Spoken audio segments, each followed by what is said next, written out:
Hey guys, it's Damien from Marketing Food Online. I hope you guys are having a great day as always. So this podcast, I'm super excited about bringing you the top 7 things you need to keep in mind in order for you to have a successful catering business coming right up.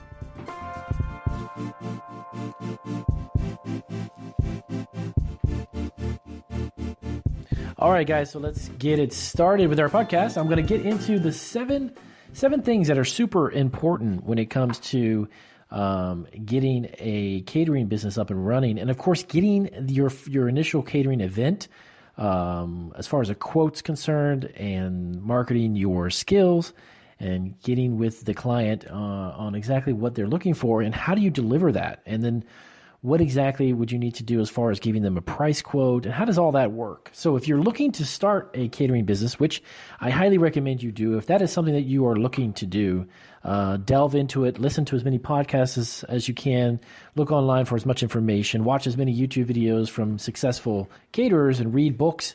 Whatever you can get your hand on as far as information, do that so you can be well informed before you take the big dive into doing it. But the reason why I say to do it is that when I operated our Italian bakery, when we catered events, I can tell you firsthand that it is very lucrative. The margins are fantastic, and when it's well executed and it's handled professionally, you can get a lot of word of mouth, and the business grows with very minimal amount of marketing as far as time and money invested in marketing.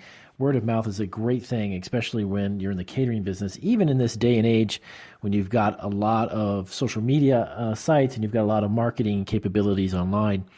There's nothing like a traditional good old-fashioned word of mouth recommendation. And the great thing is that you got to think of it this way: is when you do an event, when you cater an event, potentially you maybe have dozens of people, or you could have a few hundred or even a couple thousand. Those are all potential clients of yours, and that's one way that you need to look at it before you even give a quote to the potential client. Is, you find out that there's going to be, let's say, 2,000 people there. Those are 2,000 potential customers. So it is a big deal, and super important getting that word of mouth. So let me get into it really quick, and let's see the number one thing that you need to get started in regards to getting the catered event up and running. If you have an established history, maybe you've just started, but definitely I recommend that you provide relevant information about like the history of events that you've done. Okay. That could be in form of letting the client know that, you know what, I've handled this type of event before. I've done a dozen of these events with 1,000 people or more. I specialize in weddings. I do only just corporate events. Let your client know the history of your company itself. Okay. Now, I would highly recommend one other aspect that's really important is letters with like references. Reference letters, as they're known. When you can get clients to make a simple letter, if it's typed or even handwritten, it doesn't really matter. But having them on paper and then building a portfolio, if you will, of references can be worth its weight in gold, especially when you're looking to get new clients. If you're sitting down with a new client and you've got this huge binder full of just handwritten accolades and awards and reference letters that are just gushing with positivity, and everyone enjoyed their event, et cetera, that can sell a client almost instantly. Okay. Of course, there's a lot of factors involved when your client sits down with you when you start a catering business. That, as far as price is concerned, how well are you at using your imagination to come up with new ideas that you can let the client know about, being creative, having letters of reference, and so on and so on. All of that, of course, are aspects, but really when they see this overwhelming amount of positive reviews and people have loved your work and working with you, your potential client will just definitely fall for your product.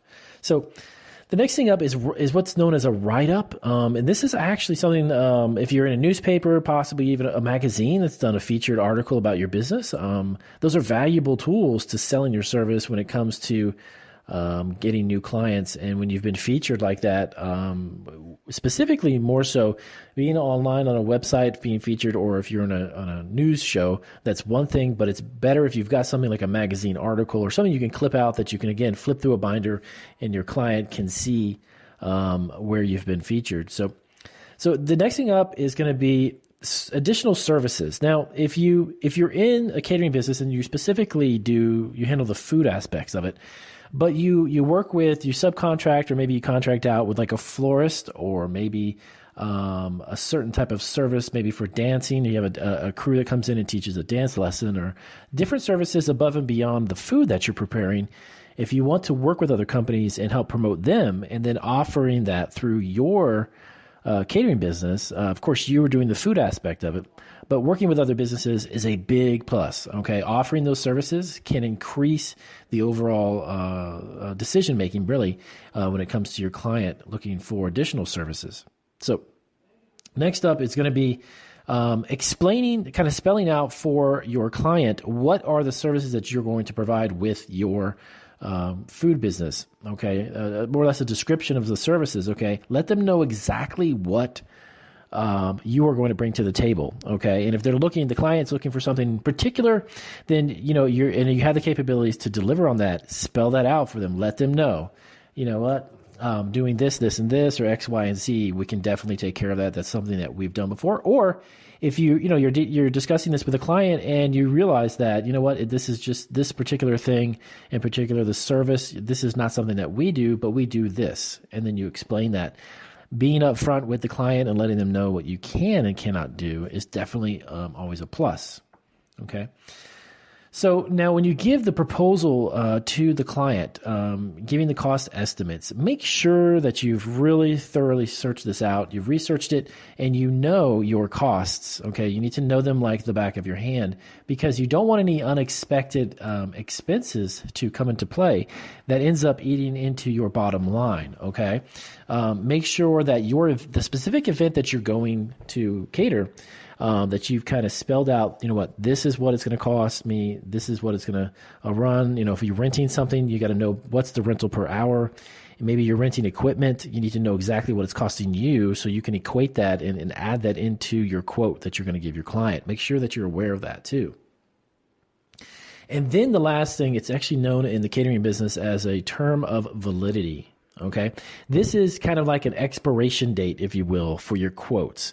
If you're going to do an event for someone and the client's not sure of the date, okay, and you're giving them a quote, and then a year later they get back to you and say, you know what, I'm just going to be doing the event in the next couple of weeks, but it's over a year, or even, it could even happen that you are doing it 8 months down the road. Well, your costs could be changing between now and then. A year from now, I could tell you in the candy business, there's a lot of ingredients that we use, sugar and corn syrups and things. They fluctuate in price. That's no different when it comes to a catering business, and you got to kind of be aware of that ingredients change, rental of your equipment changes. There's a lot of factors that come into play that could change between now and a year from now. Okay, so when you give them that quote, you need to say, look, this is good for the next 6 months. I'm locked in. I've got these rates. This is fine. Okay. If your client says, you know what, I'm not sure, I won't be sure for the next 9 or 10 months, say, look, put it in writing, of course, as well. But you give them a quote and you say, look, this is good up until, September of the end of the year or what have you. If it goes beyond that, I can re-quote you. Okay.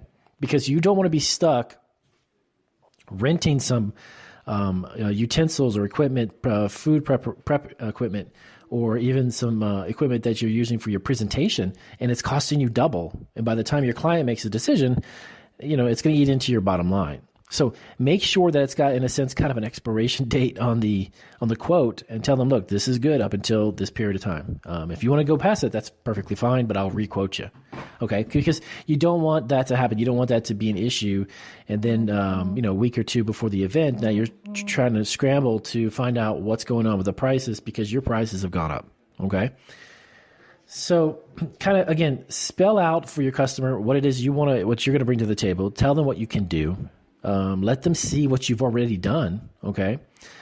Show them some write-ups if you've got them. Let them see references and kind of let them know who you are and what you're going to do. And then where have you been? What have you done?